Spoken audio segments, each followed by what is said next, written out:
Friends, આજે આપણે આ સ્લાઇડિંગ ડોર કેવી રીતે સાફ કરવા એ હું તમને ઇઝીલીથી એક નવી ટ્રીક સાથે બતાવીશ. આ સ્લાઇડિંગ ડોરને સાફ કરવા એટલે માથાનો દુખાવો હોય છે. તમને એટલી સ્લાઇડિંગ ડોર સાફ કરવા એટલે એમ થાય ઓહો સ્લાઇડિંગ ડોર સાફ કરવાના છે, ખૂબ જ વાર લાગે છે અને મહેનતનું કામ પડે છે.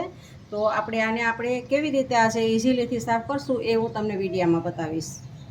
તો આપણે એ સ્લાઇડર સાફ કરવા માટેનું સૌથી પહેલાં આપણે મિશ્રણ બનાવી લઈએ. તો આપણે જે ઘરમાં પાવડર હોય, વોશિંગ પાવડર હોય કે ગમે એ હોય એ પાવડર પણ ચાલે, અને મારી પાસે વોશિંગ મશીનમાં નાખવા માટેનું લિક્વિડ છે. તો એ લિક્વિડ હું લઉં છું. તો 1 ચમચી આપણે લિક્વિડ લેવાનું છે. તો 1 ચમચી લિક્વિડ લઈ અને એમાં 1 ગ્લાસ પાણી એડ કરવાનું છે. જુઓ, તમે આવી રીતે પાવડરનો પણ ઉપયોગ કરી શકો છો. મેં આ લિક્વિડ લીધું છે અને સારી રીતે આમાં મિક્સ કરી દેવાનું છે. જુઓ, આપણે 1 ચમચી સામે 1 ગ્લાસ પાણી લીધું છે અને સારી રીતે આને મિક્સ કરી દેશું. તો હવે એક આપણે આ બોટલમાં ભરશું મિશ્રણને, અને હવે ઉપરથી આપણે આ ઢાંકણ બંધ કરી દઈશું. આપણે આ સ્પ્રે બોટલ થઈ ગઈ છે. તમારી પાસે સ્પ્રે બોટલ ન હોય તો થમ્સઅપની કોઈ પણ બોટલની ઉપરનું ઢાંકણ હોય એમાં ચપ્પુની મદદથી કાણું કરી લેવાનું છે, એ પણ ચાલે. તો આપણી આ તૈયાર કરેલા લિક્વિડ સાથેની બોટલ તૈયાર છે. તો ફ્રેન્ડ્સ, આ જુઓ આપણી સ્લાઇડિંગ ડોર કેટલી ખરાબ છે. જુઓ, આમાં ધૂળ માટી એટલા આપણે વારે વારે સાફ કરતા હોય તો પણ એટલા લાગી જાય, કારણ કે રોડ ઉપરનું આપણું મકાન હોય એટલે ધૂળ એટલી ઉડવાની જ હોય છે. તો આ સાફ કરવું એટલે ખૂબ જ અઘરું છે. તો આપણે 3 રીતે આ સાફ કરશું. તો એક તો આ મહેંદી કે ડાઈ નાખવા માટેનું બ્રશ હોય છે એનાથી સાફ કરી શકો છો તમે, અથવા તો આ ટૂથબ્રશથી સાફ કરી શકો છો, અને અથવા તો આવી કલર માટેની પીછી હોય છે નાની, એ પીછીથી પણ તમે સાફ કરી શકો છો. આપણે અત્યારે આ મહેંદી કરવાના બ્રશથી આપણે સાફ કરશું. તો ફ્રેન્ડ્સ, આપણે આ મહેંદી કરવાના બ્રશથી જુઓ તમે આવી રીતે આમ આપણે કચરો લઈ લેવાનો છે. આમ બધું જ આવી રીતે આમ સાફ કરવાનું છે. જુઓ, આમ આપણે લેતું જવાનું છે આગળ. જુઓ, ઇઝીલીથી આમ બધો જ કચરો આવી જશે. એક જાતનું આપણે આ સાવરણીનું કામ કરશે. આપણે ઘરમાં જે સાવરણીથી કચરો કાઢતા હોય એવી રીતે આ જુઓ આગળ આવી રીતે. જુઓ, એવી રીતે આ નાના બ્રશથી પણ એવી જ રીતે થાય છે. જુઓ, આ કચરો બધો જ ભેગો થતો જાય છે એક સાઈડ. આમ આવી રીતે બધી જ આવી રીતે ગલી બધી જ આપણે સાફ કરી લેવાની છે સ્લાઇડરની. તો જુઓ, આમ આગળ બધો જ કચરો જાય છે. તો હવે આ મોટો કચરો છે એ તમે હાથેથી લઈ શકો છો. જુઓ, આમ હાથેથી લઈ શકો છો તમે. અને હવે નાનો કચરો આ જે ધૂળ છે એ કેવી રીતે લેવી એ જ તમે વિચારતા હશો કે આને કેવી રીતે લેવી, તો એ પણ હું તમને બતાવું. ફ્રેન્ડ્સ, એક જો આ કાગળ લીધો છે અને કાગળને આપણે આવી રીતે રાખી દેવાનો છે. બધામાં આવી રીતે કરી લેવાનું છે. આપણે સાવ નીચે સુધી આમ ફિટ કરી લેવાનું હોય છે, એટલે જેથી કરીને આ બાજુથી હવે આપણે આમ કચરાને આમાં લેવાનો હોય છે. આમ જુઓ, કાગળમાં બધો જ કચરો જુઓ તમે જોઈ શકો છો.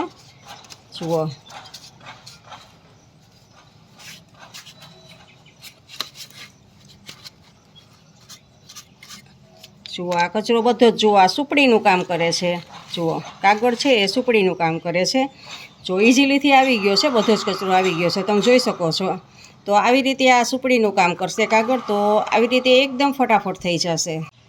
હવે આવી રીતનું એક પંચનો ટુકડો લેવાનો છે અને આની ઉપર રાખી અને તમારે બધી બાજુ, જો મેં અગાઉથી આ કટ કરી લીધું છે, આવી રીતે આમ કાપા કરી લેવાના છે. જ્યાં આકા છે ત્યાં આમ કાપા કરી લેવાના છે અને આ કાપાને આની અંદર બેસાડી દેવાના છે. અને આવી રીતે બેસાડી અને આપણે કરશું. તો ફ્રેન્ડ્સ, ઊભા રહ્યો. હવે આપણે આ જે મિશ્રણ તૈયાર કરેલું છે લિક્વિડ, એ આપણે આનો છંટકાવ કરશું. જુઓ, જેથી કરીને એકદમ સરસ ચોખ્ખી થઈ જાય. એટલે બધામાં છંટકાવ કરી લેશું.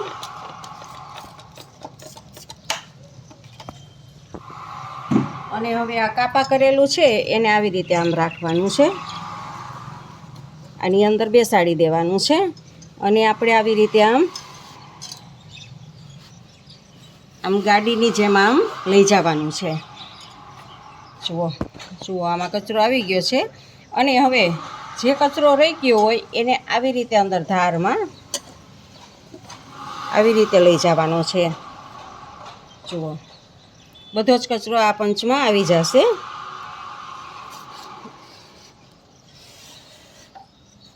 જુઓ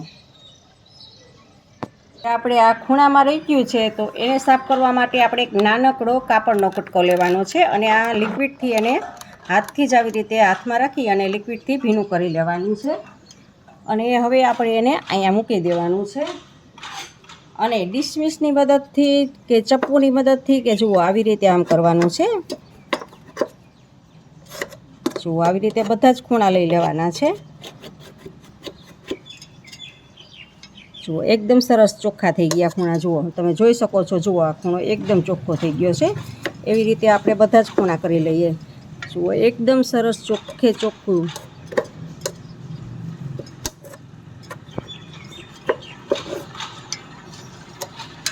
તો જુઓ તમે આ જોઈ શકો છો ક્યાંય પણ રસ નથી. આ સ્લાઇડર આપણું જુઓ એકદમ સરસ ચોખ્ખું થઈ ગયું છે.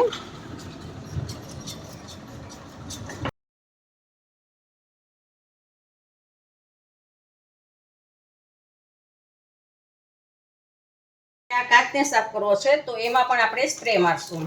જુઓ સ્પ્રે મારી અને આપણે એમાં કોરા કપડેથી કોટનનું કપડું લેવાનું છે કોરું, અને કોરા કપડેથી એકદમ સરસ ભાર દઈને લૂછી લેવાનું છે. જુઓ એકદમ સરસ ચોખ્ખું થઈ જાય. જુઓ તમે જોઈ શકો છો એકદમ સરસ ચોખ્ખું. એવી જ રીતે બહારથી પણ આપણે કરી લેવાનું છે. જુઓ બહાર હાથ નાખી અને બહારથી પણ આપણે કરી લેશું. જુઓ ફ્રેન્ડ્સ આ બધી ઘરની વસ્તુમાંથી જ આપણે થઈ જાય છે અને એકદમ સરસ રીતે આપણે જુઓ એકદમ ક્લીન થઈ જશે. તો જુઓ તમે જોઈ શકો છો કે એકદમ સરસ ક્લીન થઈ ગયું છે. કપડેથી નેટને લૂછી લેશું.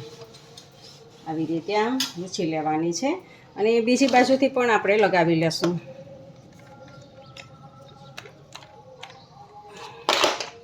આપણે લિક્વિડવાળું પાણી હશે એટલે એકદમ સરસ ક્લીન થઈ જશે અને નેટમાંથી બધું જ નીકળી જશે. જુઓ જુઓ એકદમ સરસ. જુઓ આમાં બધી જ રજ આવી ગઈ છે. આ નેટમાં હતી એ બધી જ રજ જુઓ આવી ગઈ છે. તમે જોઈ શકો છો. જુઓ તમારે બહારના કાચ છે એ તમારી લીધે હાથ ના પહોંચતો હોય ને સાફ ના થતું હોય તો આ રીતનું મોપ આવે છે. તો આવી રીતે ઇઝીલીથી નીકળી જાય છે અને ફિટ થઈ જાય છે. તો આવું મોપ આવે છે. એને આ લાંબો દંડો હોય છે એમાંથી આપણે બે ભાગ કરી અને ટૂંકો કરી લેવાનો છે. હવે આ એક ભાગ છે જે એમાં આપણે આ લિક્વિડવાળું પોતું આમાં એડ કરવાનું છે. આમ આવી રીતે આમ લિક્વિડવાળું પોતું કરી અને દંડાને બહાર લઈ જાય અને આવી રીતે જુઓ આવી રીતે આમ તમારે આમ સાફ કરવાનું છે. લિક્વિડવાળું પોતું મારવાનું છે અને પછી બીજી વખત ઓલી બાજુની બારી ખોલી અને એવી રીતે કરવાનું છે. અને પછી તમારે આવડું આ જે મોપ છે આ એ નેપકિનવાળા મોપને સીધું જ ડાયરેક્ટ આમ કરી દેવાનું છે. જુઓ આવી રીતે આમ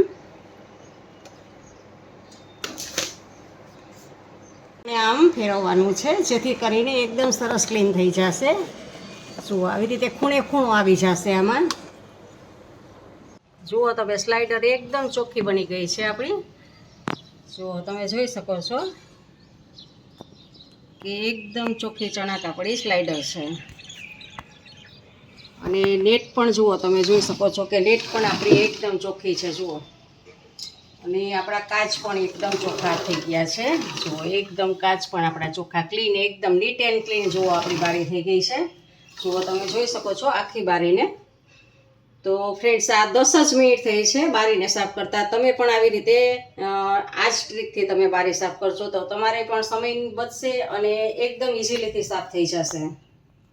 તો ફ્રેન્ડ્સ તમને મારી આ ટ્રીક પસંદ હોય સ્લાઇડર સાફ કરવાના, નેટ સાફ કરવાની ને કાચ સાફ કરવાની તો લાઈક કરજો, શેર કરજો અને મારી ચેનલને સબસ્ક્રાઈબ કરજો.